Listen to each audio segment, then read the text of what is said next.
Hi guys, thanks for Hi, having me. Carol. Hello. Thanks for joining us. So thank you so much for joining us, Carol. Your research is extremely relevant. I am definitely one of those people who got my little Pokemon Go and walked so much that my legs got sore. So can you tell us how you got into this field of research? Where did your interest come from? Sure, that's a good question. Well, my background is in physiotherapy, and yeah, in the early part of my career, well, I worked in Adelaide and London and then back to Adelaide, but I was always drawn to pediatrics, yeah, in the early part of my clinical career. And I got interested in what we could be doing to help improve the health of young people with disabilities. Mm. And I think, sort of 15 years ago, we were really focused on sort of rehab, stretching muscles, doing exercise, like really specific exercises on, maybe calf muscles. But we didn't really pay attention to sort of fitness and from a sort of more health and well-being perspective.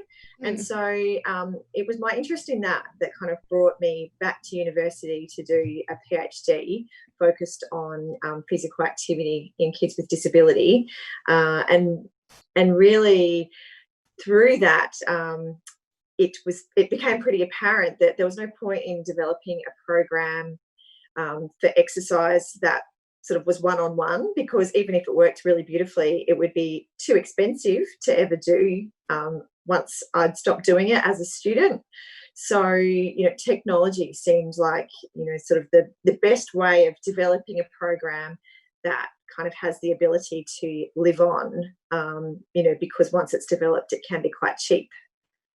Yeah, and so that it all sort of stemmed from there. That was over 10 years ago now. And then I've sort of gone on to do lots of different projects in the sort of lifestyle, well-being and technology space ever since. Awesome. Oh, I knew Can that Jacob was about to ask something, but I was trying to at the same time. This no, is the problem with interesting topics. we're Go far for it, too Jacob. we're far too polite. I was just going to ask, what does your current role at UniSA look like, and what kind of things are you looking into right now?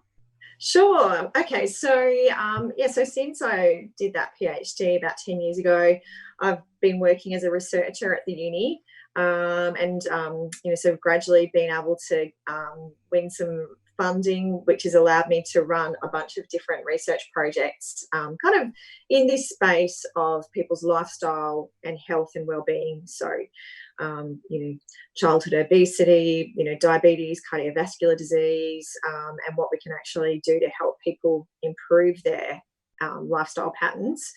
Um, and so now, look, it'd be hard to put my finger on any one project because I've always got about 10 different things on the go at once, working together with other researchers from around the country and the world, and also working with students at the uni.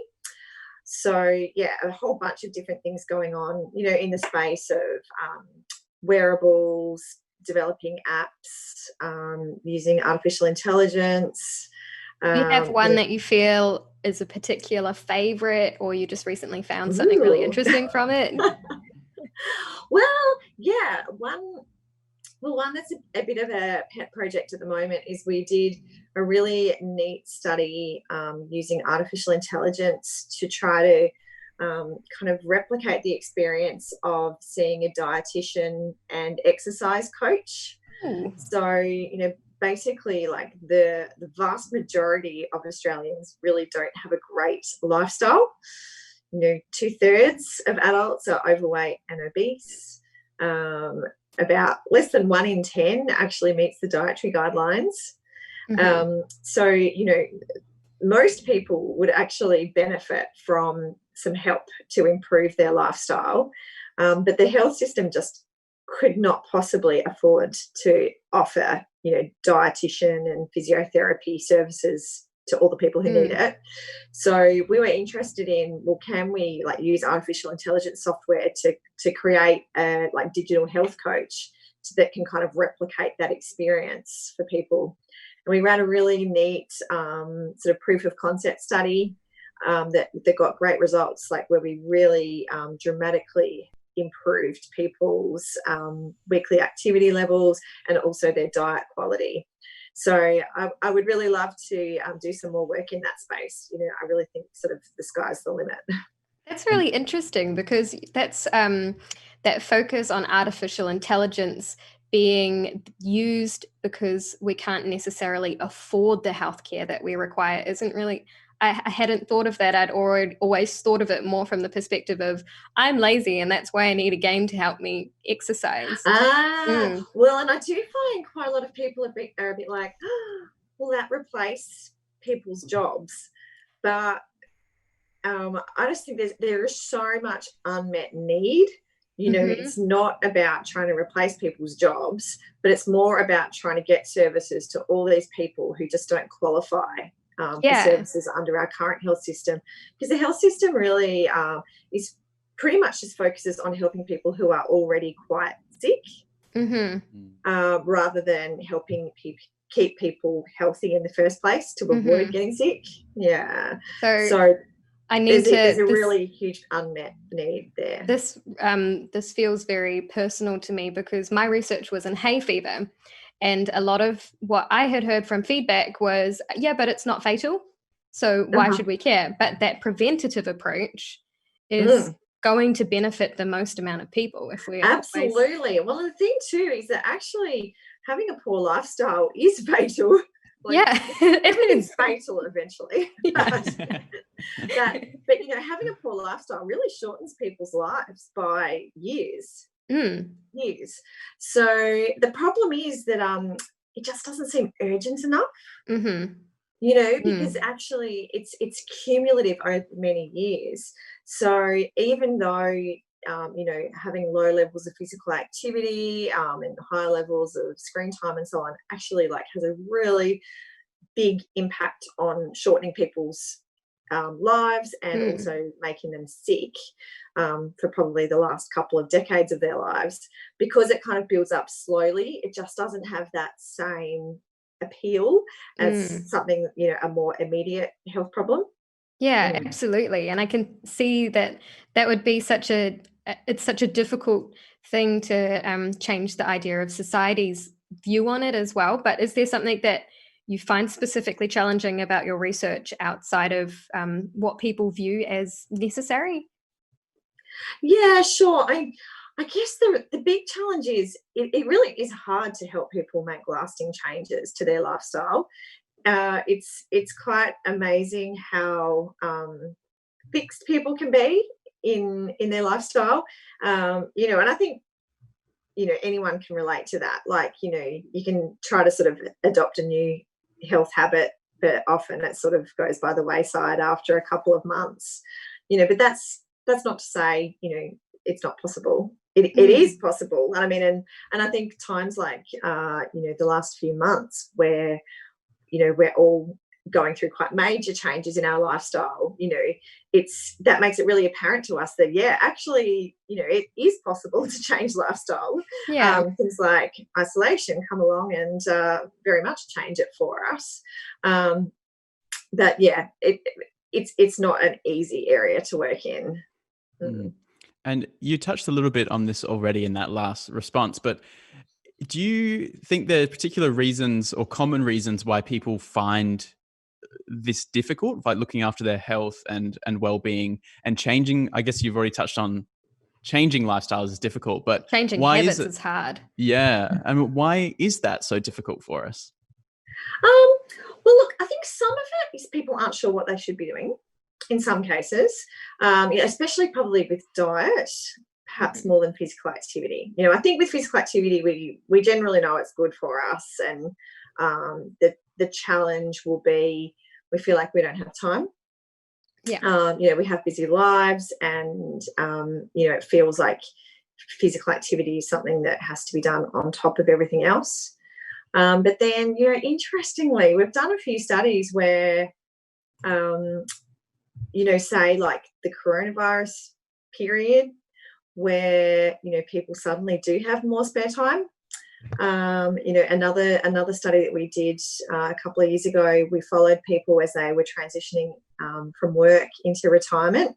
So again, hours a day being freed up And surprisingly, people don't tend to exercise anymore, even when they've got all that extra time.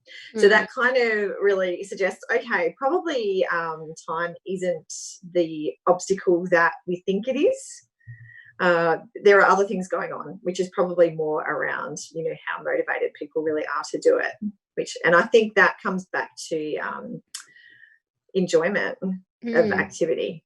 Yeah. So, I think that's probably something that I'll, touch on later. I really think we need to focus on doing activities that we enjoy rather than begrudgingly doing something that because we think it's good for us, because it's very hard to maintain that if you don't enjoy it. Absolutely.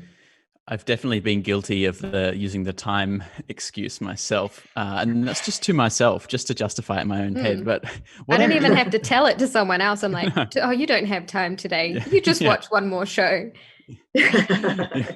But what I'm really interested in is the kind of societal and technological factors that have made an impact on the way that we use our bodies in ordinary life. And what are the kinds of things that, particularly in modern life, really stop us from integrating exercise in such a way that we have to seek it?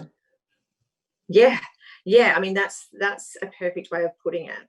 It's really interesting because we've pretty much hit the first time in human evolution that physical activity isn't essential.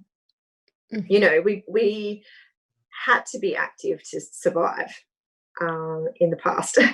and it's really only, in the last sort of 5-6 decades that we have all these labor-saving devices like, motorized transport, household appliances that help us with the washing and food preparation and so on.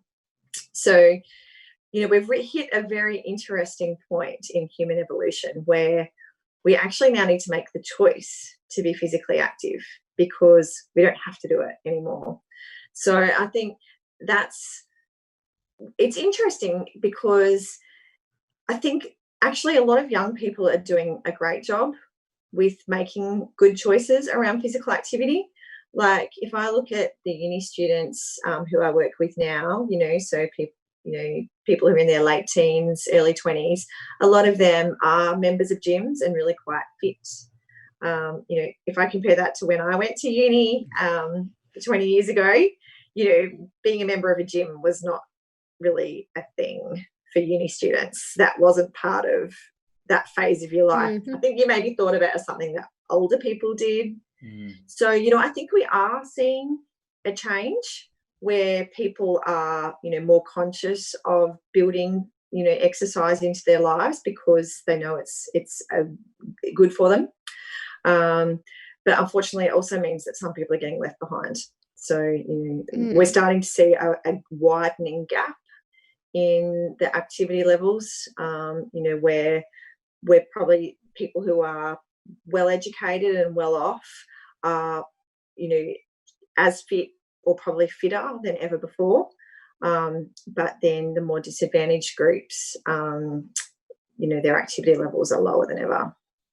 But overall, obviously, that's really interesting because, that's the complete opposite of what it once was in a way.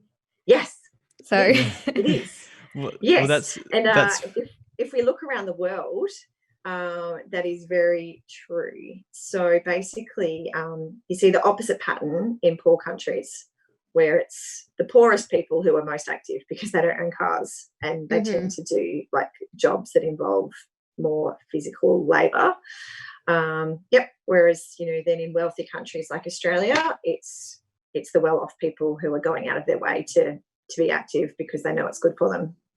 Yeah, and that reversal that you just brought up, Debbie, is really interesting as well, even within gyms. And I read, this is going to sound really geeky, but I read this book recently by Rebecca Solnit called Wanderlust, and it's all about a history of walking.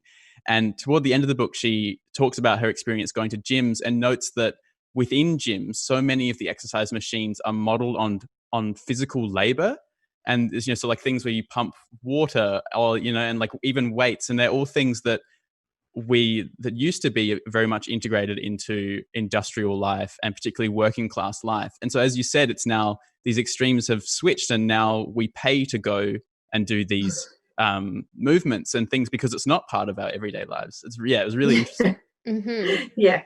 Yeah, it's a completely different, because I think I had the same, and I'm not, I mean, I think that I'm young, but growing up, we had PE at school. They told us it's important to be physical, but I didn't feel there was like a social awareness of it in the same way. We kind of were like, oh, we have to do PE again. It wasn't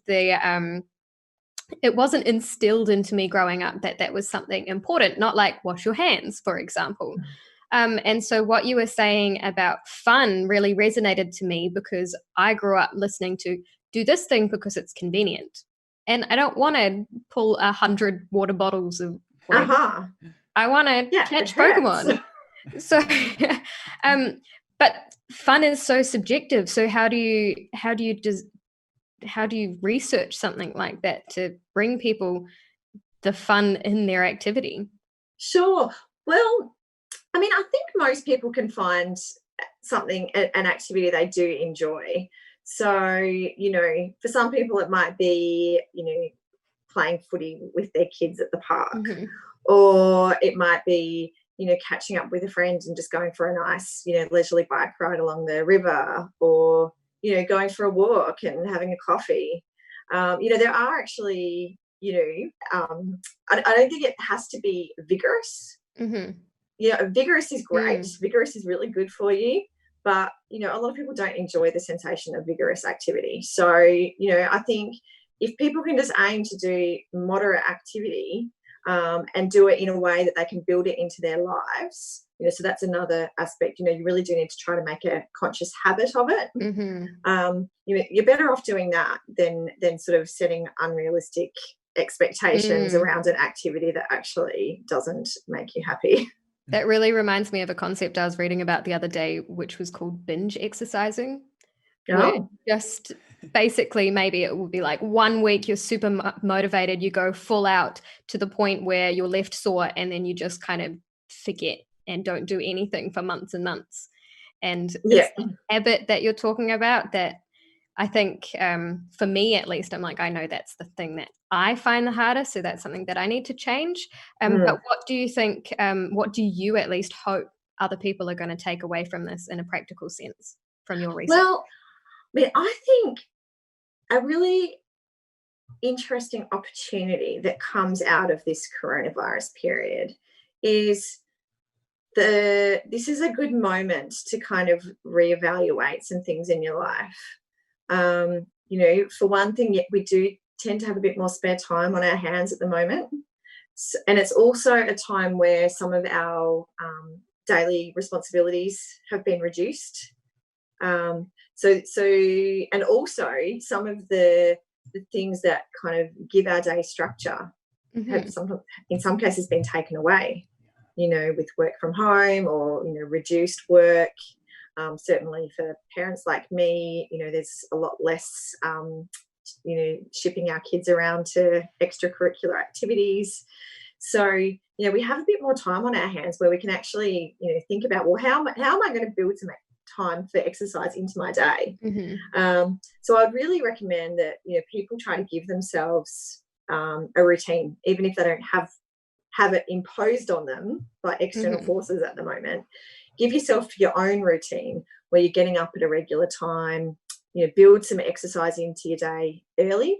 You know, a lot of people have a lot more success sticking to an exercise routine if it's something that they'll get done, you know, at 9 a.m. or at 8 a.m. or something like that, rather than kind of getting to the other end of the day and that's when they exercise, because it's kind of at that point in the day that you're pretty tired and can let it slide, you know. And the other bonus to doing it early in the day is that, you know, it does release endorphins, and so it actually, you know, gives you a good pick me up for the rest of the day if you get a, you know, good dose of exercise in the morning. Yeah, absolutely. And on the topic of recommendations for people, would you recommend any particular style of, we spoke briefly earlier about apps and gamification, but there are certain types of apps that you think are really exceptionally helpful when it comes to motivating when doing independent exercise? Well, I think the cool thing with apps and technology is there is something for everyone.